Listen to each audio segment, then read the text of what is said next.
ধর্ষণের বিরুদ্ধে প্রতিবাদ করেছিলে, বিচার পেয়েছো? এর উত্তর পরে দিচ্ছি। জাপানে একসময় সৈন্য বাচ্চা মেয়েদের শরীরে গ্রোথ হরমোন ঢুকে যৌবন বাড়ানো, তারপর অন্ধকার ঘরে একদিনে 20 থেকে 30 জন যৌন অত্যাচার চলতো। রাগ হচ্ছে? কষ্ট হচ্ছে? আমি যদি বলি এরকমটা এখনো হয়। মেয়েটির ভেজাইনাল এরিয়াতে ইনজেকশন পুশ করে ধর্ষণ করে বাচ্চাটা তো দুধই খেতে পারে না, কারণ আমাদের ডিম দুধের রেসিপি দরকার। ওদের জন্য মিছিল নামেন। এরা তো মানুষ নয়। এবং অসম্ভব যন্ত্রণা সহ্য করার পরে এদের ঠাঁই হয় কসাইখানা লেদার ইন্ডাস্ট্রি। ছেলে মুরগিগুলোকে একদিনেই মেরে ফেলা হয়, কারণ এরা বাঁচতে চাইলেও দুধ ডিম তো দেবে না।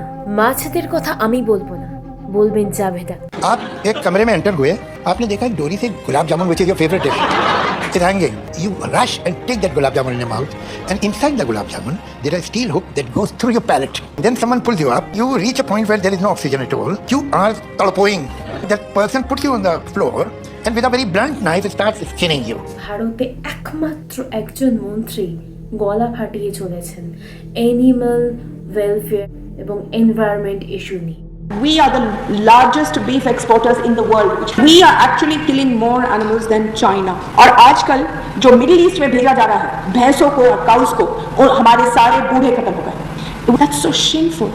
The trucks that we stop every night are full of pregnant or milking mothers. If therefore you drink it, you're drinking not things that will benefit you or your children. You are drinking poison. সবজি কাটার সময় তো গাছেদেরও লাগে, উদ্ভিদের প্রাণ আছে। কথাটা আবিষ্কার করেছিলেন জগদীশ চন্দ্র বসু। আমি জগদীশ চন্দ্র বসুর কাছেই চলে যাব। জগদীশ চন্দ্র বসু গাছের ব্রেন আবিষ্কার করেননি। প্রাণীদের গাছের থেকে জটিল ব্রেন আছে।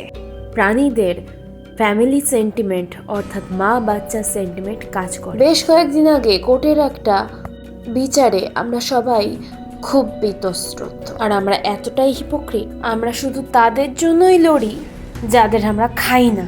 রাতের অন্ধকারে ধর্ষকের চোখে তুমি মহোৎসব, উৎসবের রাতে তোমার চোখে টুনি লাইটে কচি পাঠা। এই ছোট্ট ছোট্ট পুচকেগুলো নাচতে চায়। বিচার কি পেয়েছিলে? ধর্ষণ আর খুন বিরোধী একটা ল আছে, সেটা তো মানা হয় না। ধর্ষকরা মুক্ত হয়ে যায়।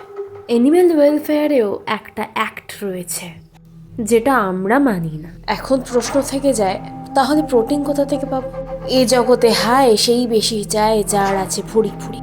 আমাদের কাছে গোটা সভ্যতা আছে, ওদের কাছে আমাদের ফাঁদে পা দেওয়া ছাড়া কোনো গতি নেই। কারণ কংক্রিটের মেয়ে, হসপিটাল, এয়ারপোর্ট আর 800 কোটি, ওরা শুধুমাত্র আমাদের কাছে খাবার। এই মুহূর্তে পৃথিবীতে ভিগানিজম এক এবং একমাত্র হাতিয়ার। হিপোক্রেসি ছেড়ে ভিগান হও।